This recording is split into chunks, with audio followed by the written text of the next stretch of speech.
dalam sejarah di Mahkamah Konstitusi belum pernah ada prinsipal itu hadir dalam persidangan, baik di pembacaan permohonan maupun di putusan. Belum pernah ada dalam sejarah saya. Itu sejak Pilpres 2004, Mas. Belum pernah ada. Mas Anies hadir di dalam pembacaan dan bahkan ikut membacakan sebagai pembuka persidangan itu. Pertanyaan saya 3, Mas. Bagian yang pertama yang saya tanya, apa kesan paling menarik yang ditangkap oleh Mas Anies di dalam proses di Mahkamah Konstitusi, terutama yang dihadiri oleh Mas Anies? Ini adalah majelis yang marwahnya terjaga tinggi. Jadi ketika hadir di sana, saya merasakan bahwa ini adalah sebuah mahkamah terhormat. Tata aturannya terjaga dengan baik. Memang ada batasan waktu. Durasinya 14 hari. Ketika bicara juga dihitungnya menit. Tapi ya itulah aturan mainnya. Itu kan berlaku buat semua. Karena buat berlaku buat semua ya nggak masalah. Nah, jadi saya merasakan itu. Lalu kenapa saya memilih datang? Dari awal saya sudah sampaikan bahwa saya memilih untuk hadir dan membawa pesan tentang bagaimana Republik ini harus lebih baik ke depan. Bagaimana bernegara itu lebih terhormat dan bagaimana berdemokrasi itu lebih matang. Dan itu bukan dengan kita bersembunyi, tapi dengan kita hadir. Ketika kampanye, saya datang kepada semua, ditanya apa saja silahkan. Kenapa? Karena nanti ketika di pemerintahan tidak bisa memilih. Oh, ini masalah yang saya tidak punya minat, saya nggak mau jawab. Ini bukan tema kampanye saya. Ini bukan sesuatu yang saya nggak bisa. Semua urusan kita harus siap. Dan harus siap itu artinya harus mau untuk mendengar dan harus merespon. Bukan berarti kita tahu semua urusan, mana mungkin kita tahu semua urusan. Tapi terbuka. Jadi dalam masa kampanye saya milih untuk terbuka, saya milih untuk terlibat. Ketika kemudian memasuki proses MK juga begitu. Ada 8 orang hakim yang berhak untuk menetapkan dan punya kewajiban untuk menetapkan. Jadi saya pilih untuk hadir dan saya sampaikan kepada hakim itu. Mengapa kami hadir di majelis ini? Dan apa konsekuensi dari keputusan majelis hakim ini? Karena itu saya merasa punya kewajiban moral untuk menyampaikan. Yang kedua, ini 40 juta orang yang menitipkan amanat itu, itu menitipkan kepada Anies Muhaimin. Dan ketika kemudian terjadi yang kita sebut sebagai penyimpangan-penyimpangan yang kemudian kita laporkan kepada MK, kami sedang membawa aspirasi perubahan dari 40 juta orang lebih yang kemarin memilih. Aspirasi perubahan dari rakyat Indonesia. Karena itu saya harus datang langsung supaya semua orang yang menitipkan perubahan itu tahu, melihat langsung bahwa Anies tidak mendelegasikan, tapi Anies membawa langsung ke Mahkamah Konstitusi, menyampaikan kepada majelis hakim.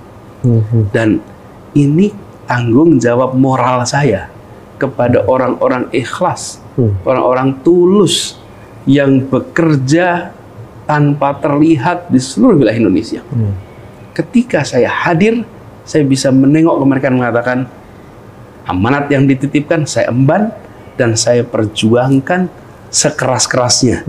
Saya perjuangkan setuntas-tuntasnya. Saya perjuangkan sehormat-hormatnya.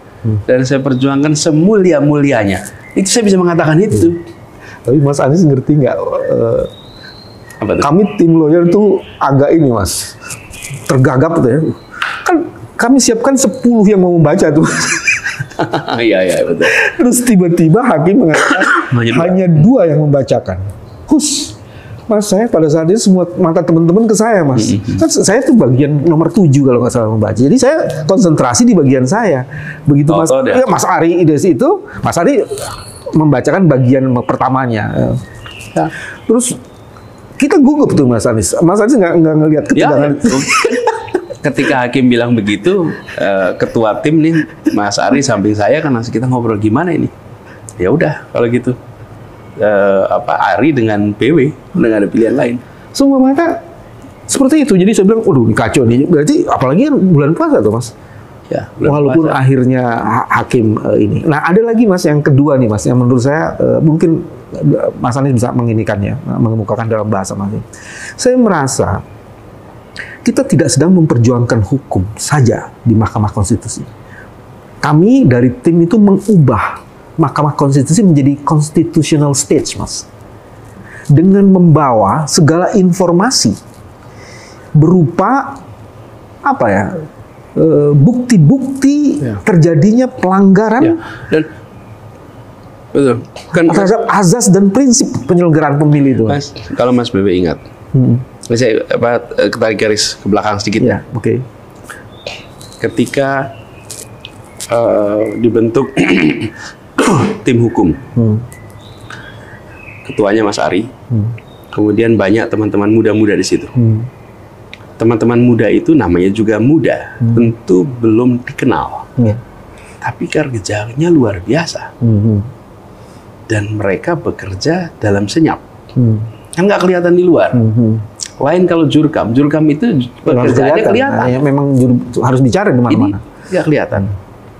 Dan Mas Bebe ingat kan, saya itu terus-menerus ikut di dalam pertemuan belakang layar, persiapan menuju MK. Kan tidak kemudian kita ini nonton dari jauh, ikut terus pertemuan-pertemuan itu. Dan saya ingat ketika pembicaraan itu, salah satunya yang Mas Bebe tadi bilang, nanti MK besok akan menjadi mahkamah kalkulator, atau ini kita akan menempatkan sebagai sebuah tempat di mana kita menyelamatkan konstitusi. Itu kan perdebatan di dalam. Dan kita bilang itu. Lalu ada cerita nih, apa mau diterima atau tidak sama MK? Bahwa kita nggak bicara tentang angka saja.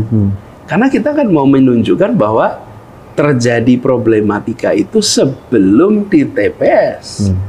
Proses dan tahapan itu mempengaruhi hasil ya. Persis. Nah, hasilnya yang biasanya menjadi fokus, sementara kita bicara proses.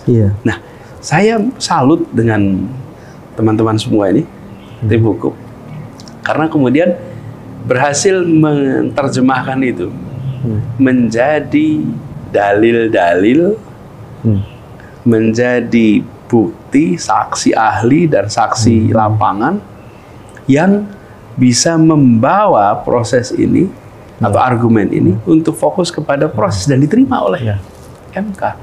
Saya begitu hakim mengatakan akan mengundang para menteri. Pada saat itulah saya menyimpulkan bahwa hakim menolak pandangan MK hanya ngurusin hasil.